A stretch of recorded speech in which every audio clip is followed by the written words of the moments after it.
Hi guys, and welcome to another review. My apologies for having been a little silent over the last couple of days, but just been busy with other stuff that has not allowed me to dedicate as much time as I would like.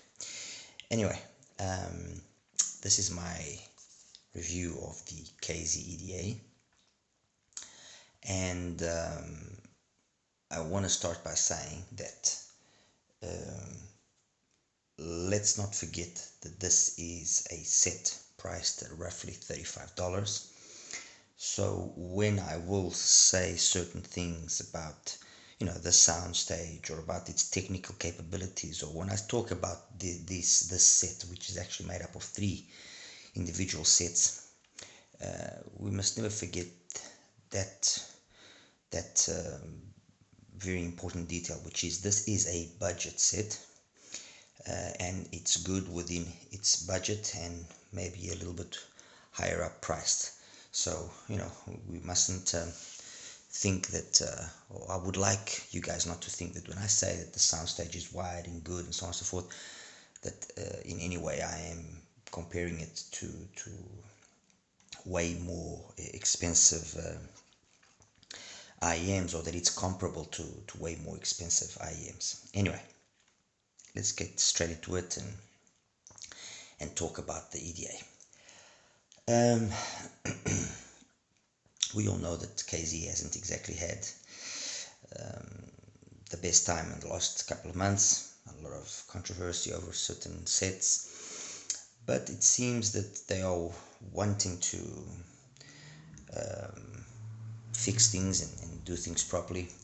They came out a couple of weeks ago with the ZES, which was basically an updated, let's say, ZEX, so a bigger dynamic driver, the same magnostatic driver, and it was received with mixed results, or with mixed impressions or opinions by people.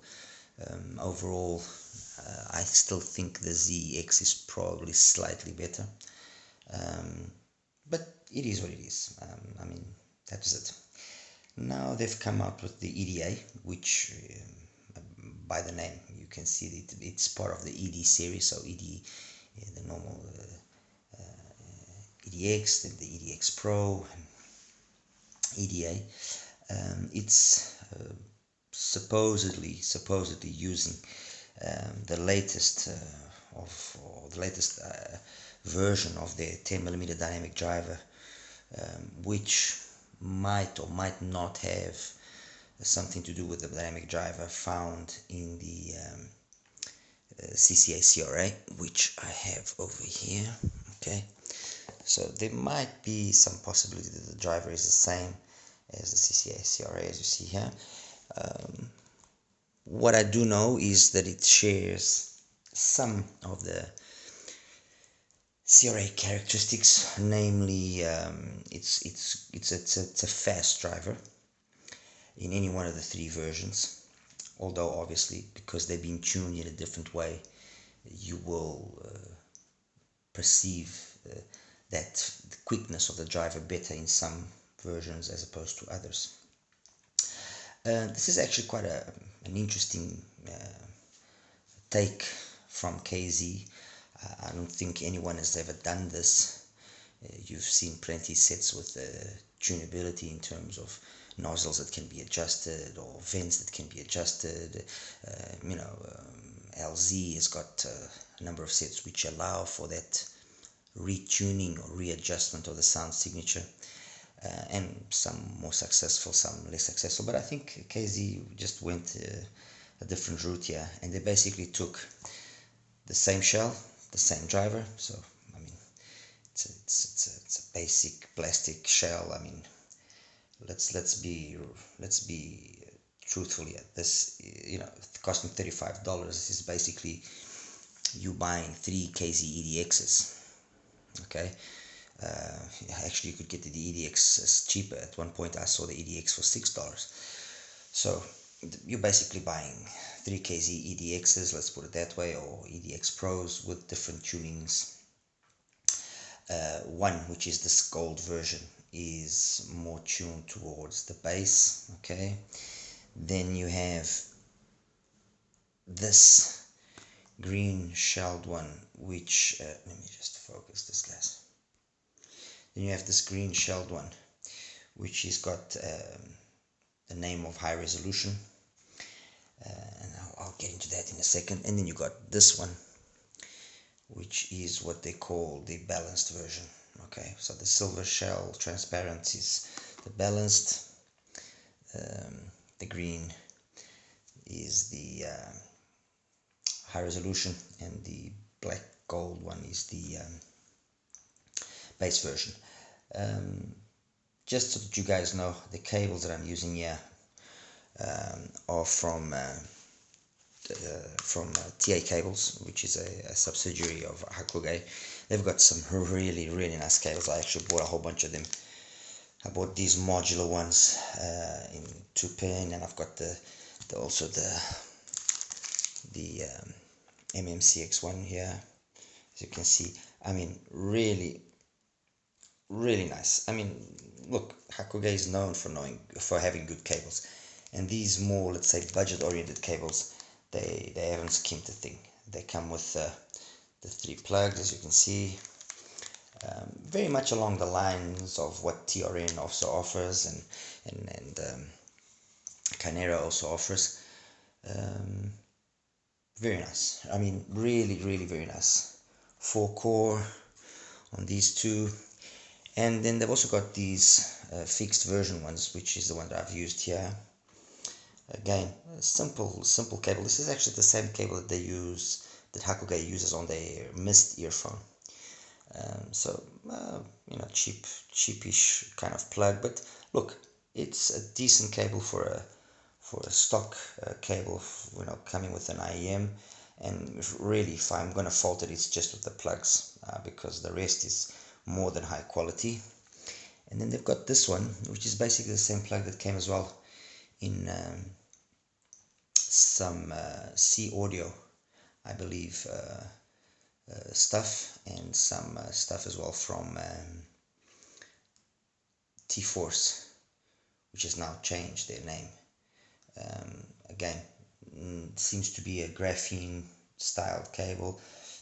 This one has got some nice terminals on it, slightly more expensive than that one, but again, very nice cable. Anyway, just wanted to share that with you guys, that I'm using some of Hakuge's TA cables on the testing that I did here with the EDA. As I was saying, they've done this novel approach of 3 different IEMs, or 3 different tunings using the same IEM earphone shell and the same driver, and it's been nicely done, and I think something that will be appreciated more by those of us which are already, let's say, hobbyists, than necessarily a person which is new to this earphone hobby. These are basically the curves, and they look very similar. I mean, there are obviously variations of like 2-3 dBs between them. The red line, as you can see, is the one that belongs to the bass, and then hence the name bass. It's the most bass heavy one, as you can see. It basically has some peaks around 2.5, which are shared with the high resolution version, and then it shares some peaks, namely at 5 and at 8, with the balanced version. The balanced version is the green line, as you can see, slightly less bass. Okay, and then you have the purple line, which is the high resolution, which is one that's got the least bass, but it's actually got the highest amount of, let's say, high mids and then treble. And I've seen some fellow colleagues didn't exactly get the same results as I have gotten, but this is what I have. This particular set that I have, this is the results I got. The bass, obviously, version is the one of the biggest bass, and also got the biggest treble, let's put it that way. Then the balanced version, the one which has let's say a more tamed upper mid-range, so maybe not as forward as the bass version, or as the high resolution version. In the high resolution, by the name, and again, it's got a lot of treble, the same as the bass version, with less bass. So this will make it the most bright sounding one. Excuse me. Actually, just looking at my notes, it's very much the bass version. You could say the emphasis has been on having really strong bass, really strong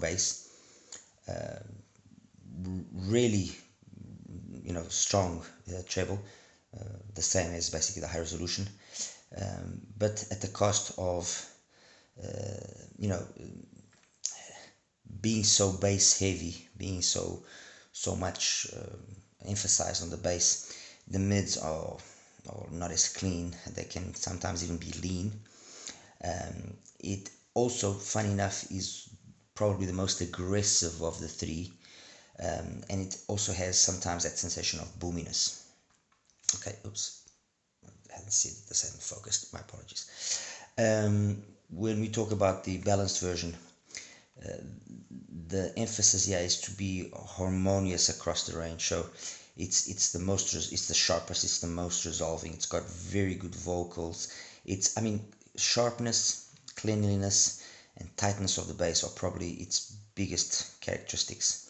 So nice mids, vocals, very sharp, very resolving, nice impactful bass. It's actually got, because the focus, as opposed to the bass version being more on the sub bass, because the focus of the balance is slightly more on the mids, on the mid bass, you notice that speed of the driver that I was mentioning earlier comes out, which is a characteristic of the CRA, and hence the comparison with or the possibility that this is basically the driver of the CRA. And then the high resolution is a more bright sounding of these. It's basically got the same treble and upper mids of the bass version. So and having less bass, you even feel more that excessive forwardness. It's the most unforgiving of the three. It's the one that will show a bad recording the most quickly, but it's also the one that can be the more shouty of the three. Although that one, the bass one, can be the most aggressive, in the sense that you just got this overpowering bass and this overpowering treble. So it's a very intense sound. That one, they can actually be borderline shouty, because it lacks that little bit of extra bass that the bass version has got to counteract that forwardness that it has. I'll go into more detail now in a second. I just wanted to kind of give an overview. They all are pretty easy to drive. It's not, you'll get them loud enough with just getting it to a phone. Obviously, they will benefit from a dongle or from a proper amp, and in that aspect, they actually scale very, very well. As compared to previous KZ products, one thing that has been quite well addressed is the issue with sibilance. And going on to that issue of the sibilance, you can definitely see by looking at the nozzles of each one of them that some sort of filtering or something has been used. You definitely see some. It's more of just a mesh, and others you can see there's a mesh with something behind it. So definitely they are tuned differently, and as you can see by the curves, although very similar, when you listen to them, you notice that there's a clear difference in terms of sound. Okay. The one interesting fact that I also noticed was they have a 30 ohm impedance, which again is slightly higher than the usual impedance that KZ products have, 22 ohms. and that again can maybe help towards confirming that this is in fact a newer generation driver, perhaps an improvement of this over the CRA, like I've mentioned before. And so sharing that same ultra thin diaphragm that the CRA was the first one to have.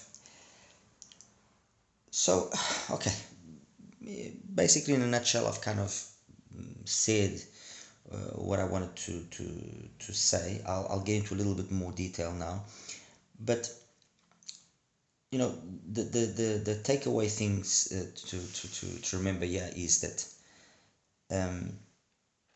they all have a very particular way of doing their things, and it's not that one is wrong or one is right, and there will be ones that you'll obviously prefer. Personally, the one I preferred the most, the one I found was the most satisfying with the music that I listened to, was the balanced. Some of my fellow reviewers found the high resolution one the better option. The bass one, and I'll get that one out of the way. The bass one, you know, in terms, they're all pretty decent in terms of their technicalities. They all have very decent detailed retrieval. They all have very decent soundstage. Although the one that has the best soundstage for me is the balanced. The balanced one is the one where you see that soundstage being the widest, the tallest, not the deepest. They're never really very deep. And the one that I found had the worst soundstage was actually the high resolution. It doesn't have as much of a 3D effect as you can get out of the balanced or the bass version. So I would say in terms of soundstage, that one is first. This is a close second. This is definitely third. In terms of imaging, probably I would say that this one slightly edges out the balanced and the bass version, but very minimal. Detailed retrieval, I found the detailed retrieval actually, personally, I found the detailed retrieval more correct in the balanced version, although the detailed retrieval on the high resolution was more, I'm going to say forced. Okay, there was more detail there, but it sounded somehow fake. So this was better.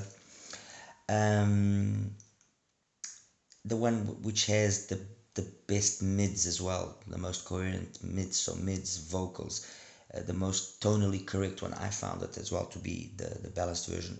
Why as compared to the others? Well, these two have got two different flavors of lean. This is lean because it's lacking bass to counteract or to complete better the forwardness that it has in the mids. And this is lean in the sense that there's too much bass, too much highs, and the mids just kind of, they get smothered, let's put it that way. So tonally, that one is colored to the excess. This one is colored to the thinness, if this makes sense what I'm saying. That one there is the one that tonally and timbre wise is the most correct one, for me at least, and for my music obviously. As I mentioned before, the most unforgiving in terms of the recordings will be definitely the high resolution one. Probably the one that will be most ideal, well, not probably, but the one that is the most ideal if you like listening to a lot of EDM and so on, will be the bass version. I didn't find any of them to be particularly good with rock music. That's again my opinion. I think that these will do very well with EDM, with jazz, with vocal stuff. It will do well as well. Some R&B, well, not some R&B, R&B it will also do quite well. And in that aspect, again, the balanced one is the one that actually comes out always on top. The high resolution one plays well some R&B stuff. It plays well some new wave funk and so on and so forth. But like you listen to, let's say, for example, What You're Gonna Do from Frank McComb, which is a song that I usually listen to quite often.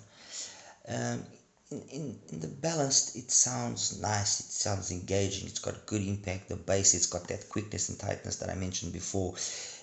It's clean, it's really very satisfying. On the high resolution, there's also that, but you just lack that extra little bit of bass to make his voice sound a little bit more complete, to give the drums that impact that they want. And when you listen to it, when you listen to What You're Gonna Do from Frank McComb, on the bass version, it just sounds wrong. It sounds boomy. Um, so again, this will obviously be very much dependent on your musical taste and so on. For example, Deja Vu from Will Downing and Avery Sunshine. The voices there are the main focus. And again, over there it just sounds too heavy, too thick. Over here, his voice sounds thin, her voice sounds okay. Over there, it sounds the best. Okay, I mean, I don't want to sound like I'm being biased towards the balance. No, but for what I listen to, it's the one that actually performs the better or the best out of the three. Sweat, the JK remix of Princess Frasier's Princess Frasier, and the music is Sweat. Again, it's got a very strong or very impactful bass line drum. That one there does it the best. It hits you nice and fast. This is gonna be a little bit of a bold statement. It's got that quickness that you find, for example, in a really well done BA set of that bass, that decay is quick, and that was a characteristic that the CRA had, and that was probably one of the characteristics that made the CRA be quite popular, because it wasn't that kind of bass that hit you and lingered. No, it hit and stopped very quickly, and with a lot of the songs that I listen to, you notice that straight away with the Balanced. While there, you can feel there's some of that quickness of the mid bass, but it's just lacking a little bit of extra weight to complement it. And that one there, by comparison, sounds slow and sluggish. It just sounds overly thick. It just spoils the whole song, in my opinion. What else? La Luna from Climatic as well. The percussion, the voice. The best is the Balanced version. I actually went to the trouble of listening to a song that a fellow reviewer also listened to. Paul Wasabi is his name, and he listened to a song which I actually was curious to see and to try and understand his explanation of the three sets playing the song, which is Rebecca Pigeon's Spanish Harlem. And he particularly found the high resolution version to be the one that simulated better the playback of more expensive IEMs of this song. And personally, I found it actually was the Balanced one that did it the best. And this just goes to show that, your ear, not your anatomy. The tips used, and I used 07 tips, which some other reviewers are also using, but I've always used 07 tips in the majority of my IEMs. They just work well with me in my ears, and with the majority of the IEMs I put them on, they just marry very nicely. But this goes to show that tips and your ear anatomy are crucial in finding an IEM that will play adequately for you. And it might play amazingly well for 1,000 other guys, and then you put it on, and just because you got these weird ass ears, or the tips you're using are not the correct ones, it will sound like absolute garbage. And sometimes I think this brings me to the next point, which is I think sometimes reviewers forget to mention that, which is ultimately your ears are the ones that will dictate if something will perform ideally with you or not. Etymatics are the perfect example. We know that etymatics play well, but they require a deep insertion into your ears. And so if you do not like the feeling of being raped, let's put it that way, strong word, I know, it doesn't matter that they are fantastic and that a lot of people say that they are ideal and they are the perfect IM and so on and so forth. If they don't go with your ears, you're not going to experience what those people that say such great things about them are experiencing. That's basically it. Quick comparison here, which I don't want to carry on too long here. I took, excuse me, as you guys know, I like playing around and trying to retune the IEMs and making them better. So a couple of weeks ago, I played around with the EDX Pro and I retuned it, okay? And wouldn't you find this interesting? The EDA, the base version, okay, so EDA base version over there, graphs very much like the EDX Pro retuned by me. So red line is the EDA base, the blue line is the EDX Pro retuned by me. As you can see, graphically they graph almost identical. In terms of sound, this is one example of just because it has a similar graph doesn't mean it's going to sound the same. And funny enough, I actually think that the EDX Pro retuned the way I've done, which is very simple, sounds overall more balanced. It's got the same bass, but somehow the rest of the spectrum, although being very similar, you just see a little bit of extra energy up top here, okay? It just sounds not as boomy. Obviously this could also have to do with it using a different driver, but I just thought it was interesting. I took also, and I had done a few things with the DQ6.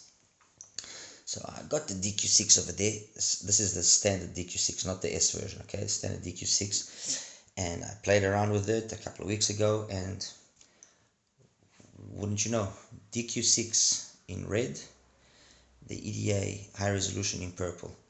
Very similar all the way up to about 2K. And then they kind of match each other just at different levels. So the DQ6 has just got a little bit less than the EDA high resolution. Again, funny enough, the one that I think sounds more correct, perhaps because it's not as forward up in the upper mids as the high resolution is the DQ6. So the DQ6 plays very much, well, modified, mind you, okay, it's got a little mod on it. Modified plays very much like the EDA high resolution, but doesn't sound as thin, just a little bit more complete, more full, more correct sounding, if you want to put it that way. And then finally, the balanced version, I also had played around with some other, well, the obvious comparison here is the balanced version with the CRA. So the balanced version here compared with the CRA, a lot of people, what they complained about in the CRA was that excessive energy that it had around 5K, which could obviously be detrimental for some people. For me, I never really found it to be an issue, although, truth be told, I am using foam tips. I did use the 07s, and in the 07s, yes, the 5K could sometimes be a little bit too much. with the foam tips and compared with the balanced version of the EDA, this is what we have in terms of graph. So very, very similar, the two in terms of bass, and up to around 4K, they basically keep up with each other. And then there is where things change slightly. So we have the CRA, obviously a little bit more energy at 5, 6, 7K, and as well past 10. But the funny thing is, when you actually listen to it and you compare it to the balanced version, you don't perceive that extra treble that the CRA was known for. You don't actually perceive it. It's the CRA's extra treble was nice in the sense that it was not a usual thing to be found on a cheap IM like the CRA, or many IMs even more expensive, and it kind of gave this sense of air and space and 3D-ness, let's put it that way, that was very engaging, but at the same time, and the sense of detail retrieval as well, it was very interesting. But at the same time, it was interesting up to a point. When you really started doing some critical listening, then you could see that a lot of information was missing. So it was a colored way of adding air and all this detail that wasn't exactly then, let's say, followed through with true realistic detail being reproduced. Nevertheless, the CRA, I still think, is one of the IMs that deserves a lot of respect, because it was able to do something for an incredible price, and with careful tip selection and being lucky that it actually married well with your ears, you could actually get performance out of it which could rival way more expensive IMs. Fair enough, the construction was dirt cheap. I mean, this is really very bad quality plastic here, but it's a good IM. It's an IM that deserves its place as a go-to IM if you want something cheap, and as an IM that as an enthusiast you should have, period. I believe that if you're a true enthusiast, you don't have to go out and buy all the IMs, obviously not, but there are certain IMs that are turning points, or references, or stuff that should be used to be compared with other IMs. CRA is one of them. Blano 3 is another one, and I could mention many more. But CRA definitely is one of those IMs. As compared, and this is the final thing I'll be telling you guys about, otherwise we're going to fall asleep just now. As compared to what is probably one of the IMs that is now all the rage and has kind of redefined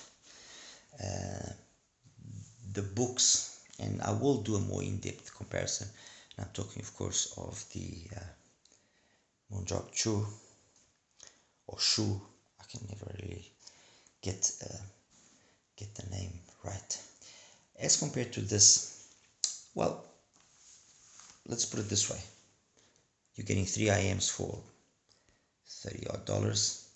You're getting 1 IM only for $20, but you're getting these nice fancy tips. So in terms of value, I guess it's basically the same thing.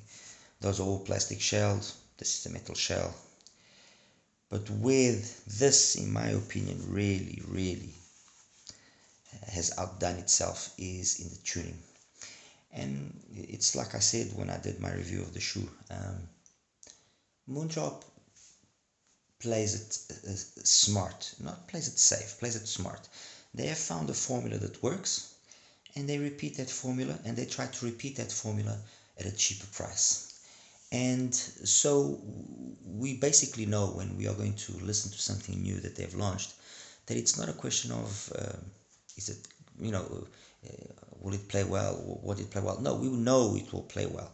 It's just how good is it, or how well has that version of their tuning been done. And you listen to a Quarks, and it's for the price and how it plays, it's amazing. And At instances, I actually prefer the Quarks to the SSP, because the SSR is, well, let's not get into that. And it's a third of the price of the SSP, or a quarter of the price. So this has basically kind of redefined what all manufacturers now should attempt to do. And at $20, I mean, the tuning that this thing has, yes, it's got its flaws, yes, but as compared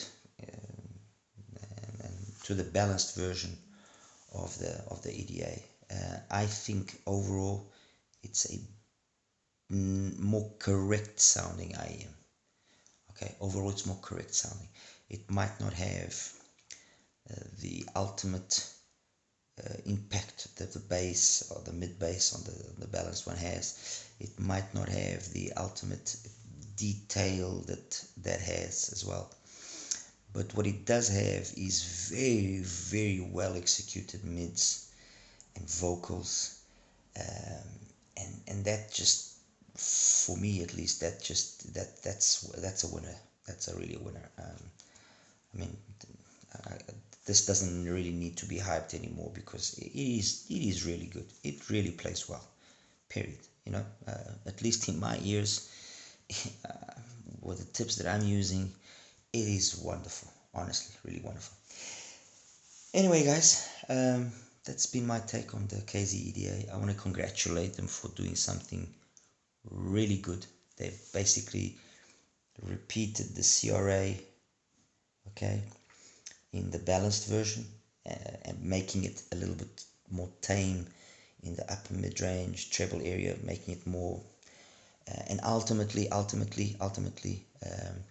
making an IM that is, I would say, is superior to the CRA. It is. This is superior to the CRA, even if just for the fact that it's not as aggressive on that 4, 5, 6K area. Not that it bothered me, like I mentioned, the CRA, but it did bother many people. So those ones, the people that liked this but found that area aggressive, will definitely like the balanced version of the EDA. And fair enough, okay, it's twice the price, but you know what, you're getting 3 IMs. Give one to your sister, give one to your brother, give them to your friends if you know the other ones, period, or use one for the gym. So that's it, guys. I think I've talked enough. Most of you are already probably asleep. But anyway, I wanted to be as thorough as possible, and really put out my opinion in a proper manner. And again, these cables from Hakoge, the TA cable, very nice, very, very nice. I'll post a link as well for you guys to go check them out. All right, take care. Bye bye. See you.